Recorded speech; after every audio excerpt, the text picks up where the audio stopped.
Ayon sa kasulatan, ayon sa mga nakaraan, ayon sa mga nangyayari noon at sa nangyayari ngayon, tayong mga Pilipino raw ay may ugaling magnanakaw mula pa noong unang panahon hanggang sa kasalukuyan. Ito kaya'y totoo, ito kaya'y nangyayari, ito kaya'y nangyayari noon, nangyayari din kaya ngayon. Ito kaya'y dahil na rin sa ating katamaran, hindi tapat sa gawain at sa iba'y nakikinabang. Tingnan mo ang iyong sarili, suriin mo ang iyong ginagawa. Ikaw ba'y isang magnanakaw, ang taong mapagsamantala?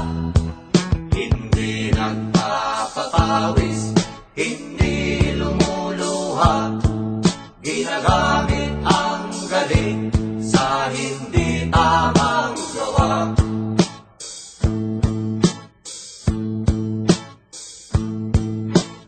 Ang magnanakaw ay mapagsamantala, magaling magkunwari, madaling makilala, balat kayong ginagamit kahit hindi sa pirata. Magnanakaw pa rin ang nakikita sa kanya.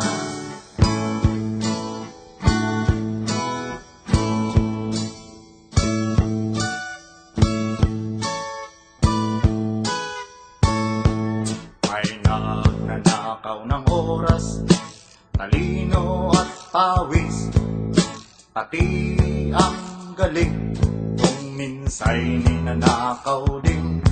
Ano kaya ang dapat gawin?